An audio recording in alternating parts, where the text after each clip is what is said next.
Assalamualaikum warahmatullahi wabarakatuh.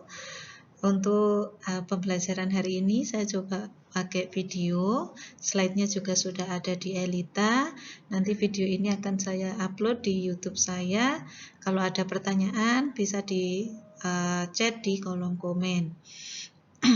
Jadi sekarang kemarin kan sudah belajar tentang rumput-rumputan. Sekarang kita akan belajar hijauan tentang kacang-kacangan atau leguminosa.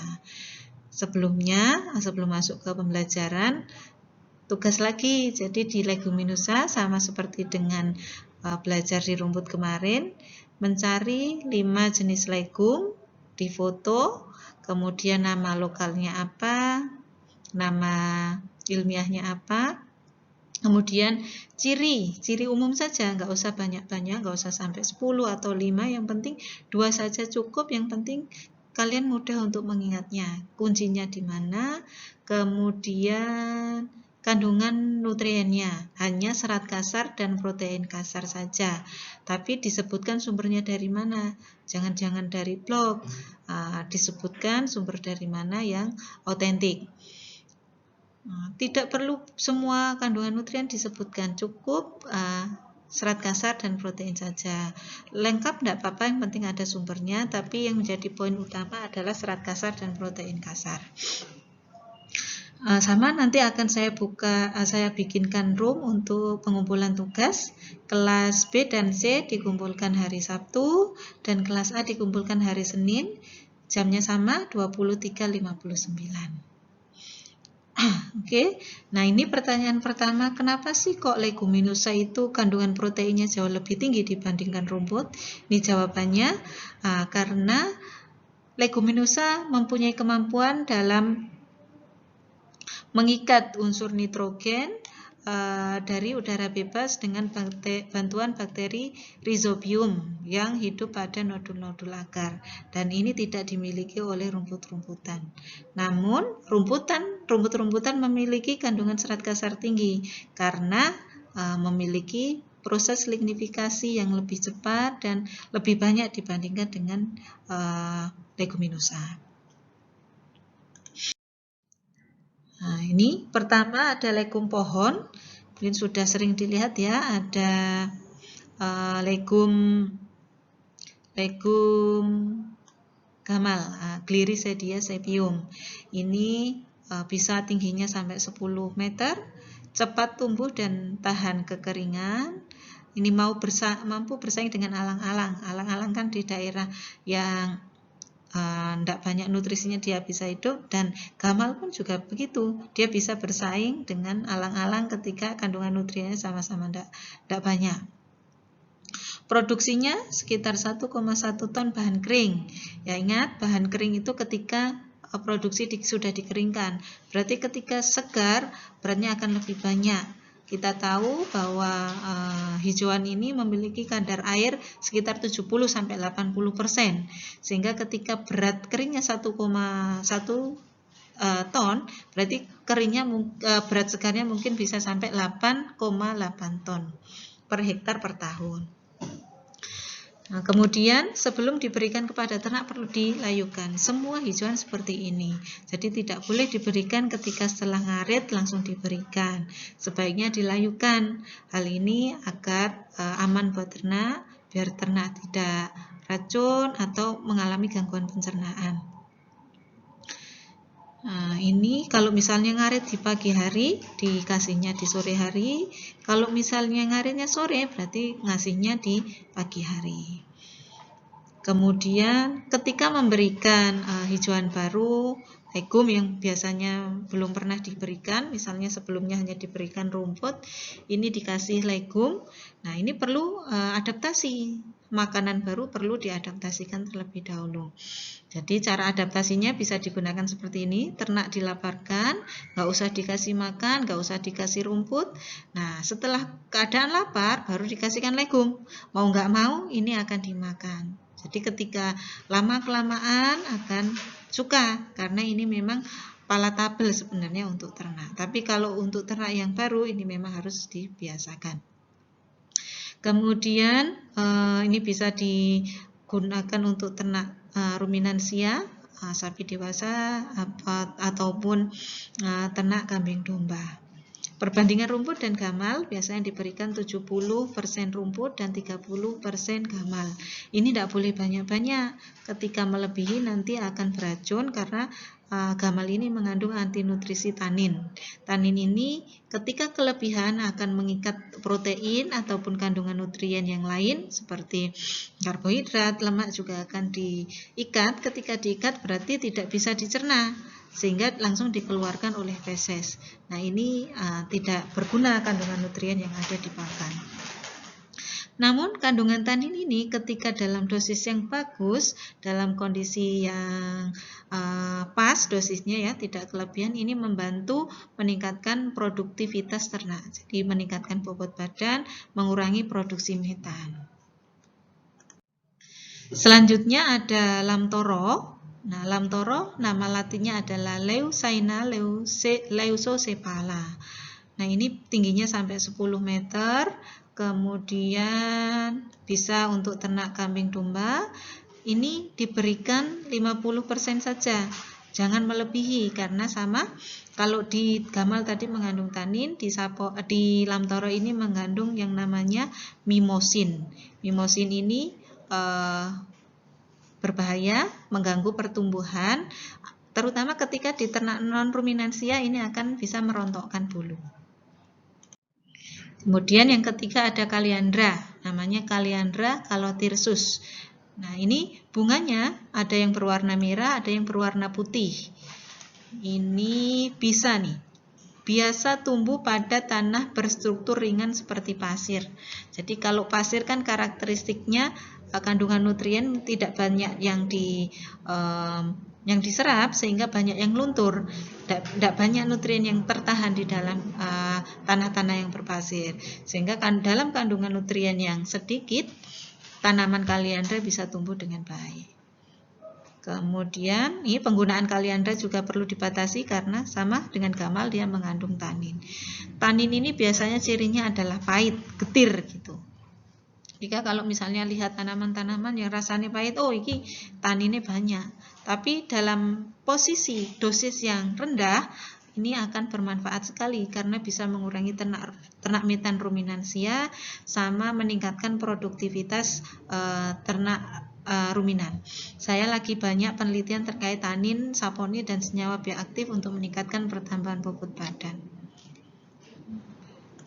Selanjutnya turi. Nah, turi mungkin kita kenal ya, karena kita sering makan bunganya.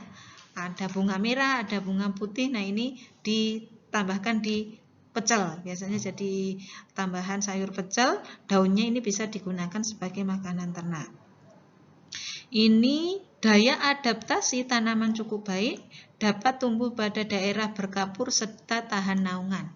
Ini tidak semua tanaman bisa tahan sama naungan, dia butuh banyak sinar matahari. Kalau daun turi dia tahan terhadap naungan, bisa hidup di daerah tanah berkapur. Tanah kapur itu daerah tanah basah, tidak banyak kandungan nutriennya, dia bisa hidup seperti itu. Apalagi di tanah yang subur, sehingga produktivitasnya akan jauh lebih meningkat. Sama, ini ada kandungan tanin karena rasanya pahit, mesti banyak tanin. Nama latinnya Sesbania glandiflora. Mungkin ada beberapa tanaman legum-leguman yang bisa digunakan sebagai anti cacing. Nanti mungkin bisa di searching. Jadi kalau misalnya ada tanaman, kan banyak sekali yang kemarin yang Idul Kurban kan kena cacing hati ya.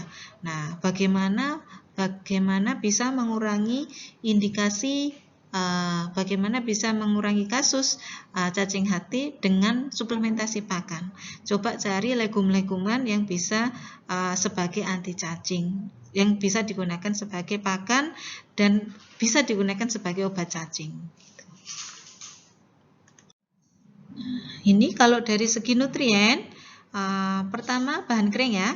Bahan kering kita lihat semuanya di sini di bawah 30%. Maknanya kandungan bahan kering untuk legum-leguman memang kecil, di bawah 30%, artinya kadar airnya tinggi, sekitar 70-80%. Kemudian dilihat dari segi proteinnya, Nah, proteinnya semuanya di atas 18%, berarti memang sumber protein ya, karena tadi nodul akarnya mampu menyerap nitrogen bebas yang ada di udara, hingga proteinnya tinggi. Kemudian serat kasarnya rendah ya, di bawah 30% semua. Jadi seperti pertanyaan kemarin, ketika misalnya ada 4 tanaman, kemudian disuruh milih salah satu tanaman, kita akan milih yang proteinnya tinggi dan serat kasarnya rendah. Kita coba lihat nih, daun turi, ternyata proteinnya paling tinggi, serat kasar ada di gamal ya, tapi untuk turi juga lebih kecil. Jadi kalau misalnya disuruh ngambil, saya akan ngambil turi karena memiliki protein yang jauh lebih banyak dan kandungan serat kasar yang rendah. Nah, kita lanjut ke legum merambat. Nah, ini ada kacang sentro, namanya Centrosema pubescens. Ini yang sering kita lihat mungkin ya. Bungalnya warnanya ungu, ini bercabang 3, daunnya bercabang 3, kemudian dia ini bisa digunakan pada tanaman campuran. Nah, ketika kita nanam rumput, ini bisa digunakan sebagai tanaman pagar di sekeliling ya. Ini karena dia merambat, memanjat, menjalar, jadi tergantung kita mau bentuknya seperti apa. Kalau pagar kita ke bawah, misalnya pendek, dia akan mengikuti sifatnya merambat dan menjalar. Ini bisa digabungkan dengan tanaman rumput Panicum maximum, rumput gajah, Bryarim mutica, atau Digitaria decumbens. Ini ditanam dengan biji ya, kacang-kacangan ini ditanam dengan biji. Kemudian kacang kalopo, namanya adalah Calopoganium mujonoides. Ini disebut sebagai legum pioner karena bisa segera tumbuh pada tanah yang penuh herba dan semak, ataupun bisa digunakan sebagai pembuka lahan-lahan baru. Jadi kalau misalnya penjual itu dia pelarise gitu, yang pertama kali. Jadi ketika misalnya lahannya tidak subur, lahan-lahan marginal, lahan-lahan pasca tambang, kita tanami dulu yang namanya dengan kacang kalopo. Tapi tanaman-tanaman kacang-kacangan ini yang terutama legum rambat, dia tidak tahan terhadap naungan, dia perlu sinar matahari yang banyak. Yang terakhir, ini mungkin sudah banyak dikenal ya, ada kacang Styloxanthes guineensis. Ini merupakan tanaman yang kecil tapi sangat daya tahannya luar biasa. Walaupun kecil tapi kuat. Ini sangat tahan terhadap kekeringan, kemudian toleran terhadap tanah masam dan drainase yang buruk. Jadi wis tanahnya masam, drainasenya buruk, ini bisa tahan terhadap, bisa tumbuh dengan baik. Nih, karena proteinnya tinggi dan palatabilitasnya tinggi, sangat disukai oleh ternak-ternak muda. Disukai oleh ternak-ternak ruminan ketika kondisi masih muda karena proteinnya masih tinggi. Ini bisa ketika membuat padang penggembalaan alam, ini bisa dicampur dengan Brahiraria humidicola, Centrus ciliaris, atau Heteropogon contortus. Ini terakhir kandungan nutriennya ya. Dari keempat ini sama nih. BK-nya mesti di bawah 30%, proteinnya ini cenderung lebih lebih rendah dibandingkan dengan legum pohon. Legum pohon memiliki protein yang lebih tinggi dibandingkan legum rambat. Kemudian serat kasarnya nih jauh lebih tinggi juga dibandingkan dengan legum pohon. Ini kalau tadi kita lihat legum pohon serat kasarnya di bawah 30%, legum rambat jauh lebih tinggi ya. Nah, kalau disuruh milih, ini kita pilih yang mana? Nanti komen di kolom chat. Ya, akan saya lihat siapa yang jawabannya benar.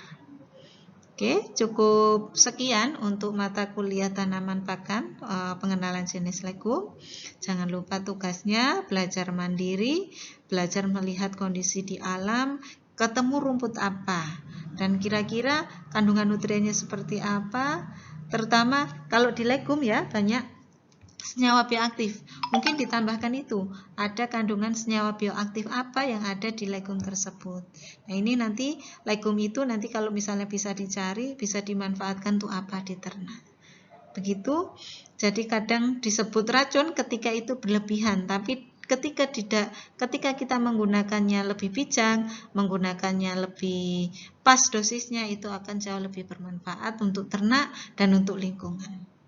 Begitu dari saya, semoga bermanfaat. Jangan lupa tugasnya dikerjakan. Begitu saya akhiri. Wassalamualaikum warahmatullahi wabarakatuh.